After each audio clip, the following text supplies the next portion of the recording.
Something is happening. Et il y en a qui utilisent même des démons pour ces genres d'opérations, qui copient le plan de Dieu. Ce n'est pas ça mon message aujourd'hui. Mais il y a des sortes de portes, lorsque ça commence à s'ouvrir, tu sais que Dieu est en train d'agir dans la vie de ces personnes.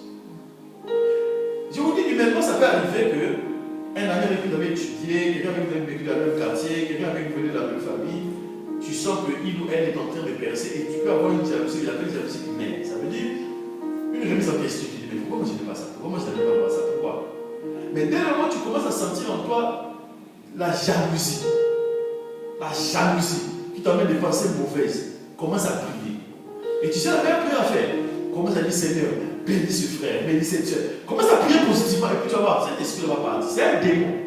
Et ce démon a détruit la vie de beaucoup de gens, a détruit la vie de Judas. Judas chassait les démons. Au nom de Jésus, les démons sortent, les démons sortent. Mais après le même Jésus, quand on veut lui donner le parfait, lui c'est pas, je n'aime pas. Oh, mais tu n'as pas chassé les démons, mon nom. Est-ce qu'au nom de Jésus, il y a un démon qui sortir? Mon nom de Jésus, les démons partent. Donc on n'est pas la même chose. Oui. L'esprit d'égalité, la notion communisme et socialiste de la vie, c'est un mensonge. Non, tout le monde doit avoir la même chose, tout le monde doit être au même niveau. C'est pourquoi quand tu vas dans le pays de l'Europe de l'Est, là, tu vas voir cet esprit-là. Tu peux même saluer l'esprit-là. Je vais même les rencontrer comme ça. Les gens qui croient qu'on est né pour être au même niveau. C'est faux. On ne peut pas être au même niveau. Il y a le travail, il y a la prédilection divine, comment Dieu a préparé les choses. Il y a la paresse. Beaucoup de gens regardent des opportunités dans leur vie. On ne va pas être la même chose. Tu dors 9 heures de temps. Lui, il dort 6 heures de temps. Nous ne voulons pas les mêmes gens. Sois sérieux. Chaque jour, toi, tu perds 3 heures. C'est ça la vérité. Côtoie les gens qui réussissent. Côtoie-les. Côtoie-les. Côtoie-les. Moi, je parle avec des gens qui ont des millions. Et je te dis la vérité. Les gars, ils travaillent dur pour leur argent. Peut-être qu'ils ne savent pas quoi faire. Mais travailler. Le point commun des millionnaires que moi je rencontre, c'est des gars qui travaillent dur. Moi je ne suis pas venu au prince Julien. Moi c'est des millionnaires là qui, même quand ils ronflent, les millions tournent pour lui. Moi ce n'est pas les millionnaires comme ça que je connais. Moi je connais des gars qui ont commencé scratch, mais qui ont hérité des royaumes, des empires et qui travaillent. Quelqu'un dit amen. Tu jalouses Aaron, mais quand Aaron est en train de négocier pour Moïse son frère, toi tu es là. C'est-à-dire la jalousie, c'est quand tu penses que ce qui est à l'autre devait te revenir de toi. Non.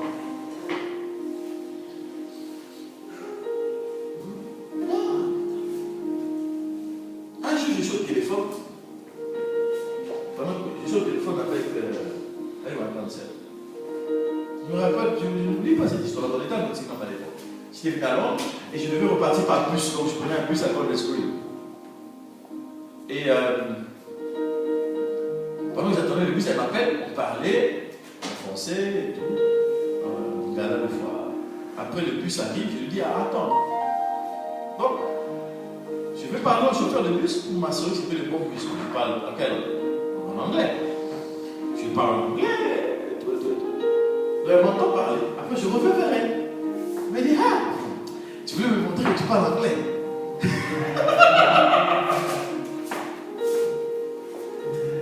J'ai ri. Je lui ai dit, mais non, toi aussi. Je lui ai dit, mais je veux parler en quelle langue? Moi aussi, je vais venir en Angleterre. Bon, quand elle a commencé à parler, j'ai compris que c'est une affaire sérieuse.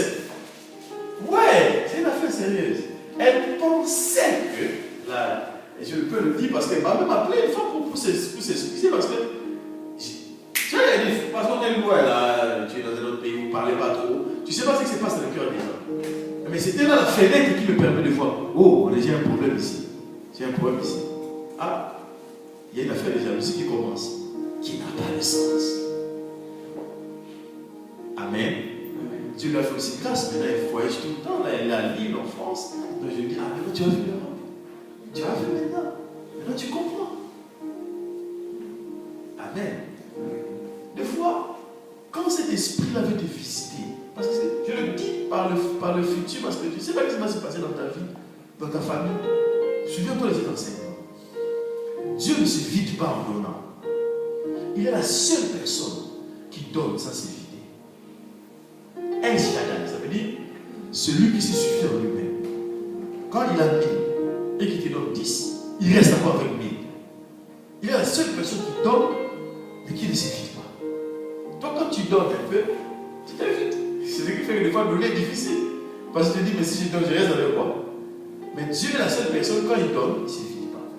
Donc si Dieu te donne un nouveau véhicule, sache que il n'y a, c'est pas que l'usine qui fabrique des voitures dans le ciel, il n'y en a plus. Dieu est capable de donner encore à ton voisin, même peut-être de mieux que toi. Amen.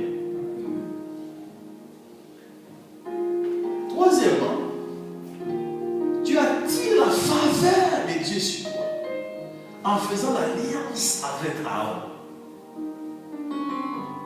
Tu t'attires cette faveur au lieu de t'attirer la colère de l'Éternel, parce que tu es tout simplement jalouse de ton frère, de ta soeur. Vous ne savez pas combien de vies des gens sont détruites. Je parle même des jalousies qui vont jusque dans la vieillesse. Il y a des cas comme ça. Même donc, vous avez maintenant même 70 ans, 65 ans. Et vous transmettez ça à vos enfants qui n'aiment pas leurs cousins, leurs cousines. Et ça va comme ça. Non, c'est une histoire terrible. C'est une histoire terrible. J'avais une église à Rotterdam. Et tout jeune que j'étais, je suis allé prêcher en Suisse. Et il y avait une personne qui m'avait fait une belle offrande. C'était des bijoux. J'avais beaucoup d'offrandes. Alors quand je rentre dans l'église, on parle. Je crois que j'ai manqué de sagesse. Mais j'ai perdu 2 membres de l'église à partir de ces jours-là. Hein? Leur visage a changé. Ils ont eu mal. Ça, c'est l'homme quoi. Sors de l'église, la peau. C'est un problème. C'est-à-dire, il souffre au-dedans de lui. Quand tu lui dis j'ai une promotion, ça lui fait mal. Regarde, un monsieur, on l'invite dans une compagnie. On lui donne un boulot. À la fin, on lui dit, c'est juste qu'on est en train de recruter pas mal de gens dans un certain domaine. Il sort, il le garde pour lui-même. C'est-à-dire, dans sa tête, il pense que lui seul peut faire tous les jobs là dont on a besoin des gens. Ah mais non, c'est là que tu comprends. C'est-à-dire pour te donner des tests de jalousie. Comment tu peux savoir que la jalousie t'a visité? Mon ami, est-ce que toi tu vas faire tous les jobs là? Est-ce que si toi tu n'en parles pas aux gens, donc tu vois que la compagnie là va continuer à souffrir de ne voir pas. Ils vont chercher un moyen pour advertise their position. Et je sais encore qu'à l'époque, il y avait dans le milieu des Congolais, des gens qui disaient, oh, il y a telle compagnie, par exemple Boots, qui est en train de recruter, j'ai eu un boulot là-bas. Ne dis pas ça aux gens. On ne dit pas ça aux gens, pourquoi? Est-ce que tu comprends ça? Ne dis pas ça aux gens, pourquoi? Donc toi tu préfères que ton frère soit toujours demandeur, jobless, pas de boulot, et toi tu as un bon boulot. That's not making sense. Amen. Amen, amen. Amen. Et c'est ce qui s'est passé. Et c'est souvent l'esprit des gens pauvres. Sincèrement, je ne dis pas que les gens ne sont pas jaloux, mais ils sont moins jaloux que les pauvres. Ah oui. Les pauvres, comme c'est toujours l'image populaire, c'est des crabes dans une grosse marmite. Personne ne veut laisser l'autre sortir. Chaque fois qu'un crabe essaie d'arriver à un moment où il veut s'en sortir, les autres crabes viennent, se liguent et puis les tirent vers le bas, rentrent dans la marmite. Donc, quand tu mets les crabes dans une marmite, tu n'as pas besoin de couvrir, tu n'as pas besoin de couvercle. Laisse-les à l'intérieur, tu peux partir. Quand tu vas revenir, si tu les avais laissés 20, tu vas les trouver 20. C'est toujours le pauvre noir là, des bas quartiers qu'on utilise pour aller tuer Martin Luther King. C'est toujours le pauvre noir. C'est toujours le pauvre. Alors, on t'a fait quoi? Que toi, ta vie sera comment? Quand toi, tu as tué l'autre qui se bat pour tout le monde. Tu gagnes quoi? Je vais te dire quelque chose qui peut te faire mal. Ne sois pas trop ami aux pauvres. Tu vas protéger ta vie de beaucoup de choses. C'est pour cela qu'avant, on ne comprenait pas les gens qui n'aimaient pas être avec les gens. Vous savez, il y a des gens qui n'aiment pas se mélanger. Oh, ils sont orgueilleux. Ce n'est pas seulement l'orgueil, hein. C'est aussi la protection. C'est comme cette île-là qu'il y a dans les bosses, j'ai oublié les noms, là, Something Island, où pour entrer là-bas, il y a des cartes magnétiques. et tout, on te check. C'est seulement les multimillionnaires nigériens qui vivent là-bas. Bon, tu vas les critiquer. Ok, prenons-les, mettons-les dans les bas quartiers des Lagos. Tu vas voir ce qui va leur arriver. Tu vas voir. Il y a un jeune homme qui poste sur Facebook. Il met la voiture. Ça, c'est l'histoire que je vous raconte la semaine passée. C'est un de mes petits qui est en Belgique. Il est maintenant à Kinshasa. Il se prend en photo avec une Jeep Range Rover. Et il écrit Range Rover à vendre. Il vend ça comme 12 000 dollars. Wow. Donc j'étais surpris par le prix. Donc je lui dis, David, appelle. Il m'appelle, il m'explique et tout. Je lui dis, j'ai ma grande soeur qui me disait qu'elle cherche une Jeep. Elle va l'acheter ici en Europe.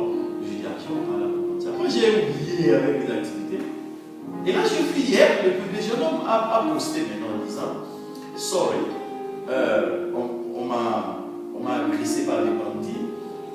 Il m'a donné mon téléphone, mon passeport, il y avait un sac. Parce qu'il m'a dit, quand je parlais avec lui, il me disait, en fait, je vais sortir, je vais aller à l'ambassade, je parle avec mon passeport, il me l'expliquait à moi. Et puis après, je vais aller là où se trouve le véhicule, je prends quelques photos, je t'envoie. Bon, après, j'ai pas eu de photos. Moi, bien sûr, je dis, bon, c'est pas urgent, c'est pas pour moi. Je me suis concentré à autre chose. Et là, j'ai vu hier qu'il a posté sur Facebook. On avait vu le sac, il avait l'argent, le passeport, et même la voiture avec les dames. J'ai reçu des semi-poils. Que c'est seulement parmi les gens qui ont vu son post là, sur Facebook, où il avait dit qu'il avait le véhicule qu'il vendait. Parce que c'est pas un garçon qui a le niveau de standard, une fille qui peut avoir ce véhicule-là. Donc, des fois, à un moment donné, les riches là qui sont fermes, on les condamne. En disant, ils sont entre eux et tout. Mais peut-être aussi des fois c'est mieux comme ça. Parce que Dieu lui-même s'est fâché quand on va manger les fruits de l'arbre de la connaissance du bien et du mal. Et Dieu a dit quoi? On va mettre les anges là, les chirurgiens protecteurs qui vont protéger le jardin d'Éden avec des épées flamboyantes, et telle sorte que l'homme ne va plus retourner dans le jardin d'Éden, car voici cette fois-ci, l'homme est devenu comme l'un d'entre eux. Et je fais souvent rire les gens en disant, même Dieu ne veut pas que tu deviennes comme l'un d'entre eux. Même Dieu aussi. Donc même chez Dieu, il y a les uns et puis il y a les autres. C'est souvent mon texte pour rire. Lorsque tu es au milieu des gens qui sont dans la médiocrité, et pour eux, comme on s'est conduit dans la médiocrité, on doit continuer d'amis seulement dans la médiocrité, on doit rester ensemble dans la médiocrité, et ils ne peuvent pas supporter. Mais comment est-ce? Parce que souvenez bien l'histoire, les gens qui se lèvent contre Aaron, ce sont des Juifs qui eux aussi souffraient avec les autres Hébreux, avec Aaron à Goshen, en Égypte. Est-ce que tu me suis? Et qui n'avalent pas, ils refusent d'accepter que l'un d'entre nous n'est plus comme l'un d'entre nous, que lui son statut a changé, que lui va avoir un vêtement qui est différent de tous les prêtres. Il va avoir les prêtres, nos enfants, mais lui, il va être le souverain sacrificateur. Parce que lui, il est le frère de... Mais quand l'autre avait entendu la voix pour faire le voyage depuis l'Égypte, juste dans le pays de Moab où se trouvait Moïse avec Jéthro, son beau-père, toi tu étais où?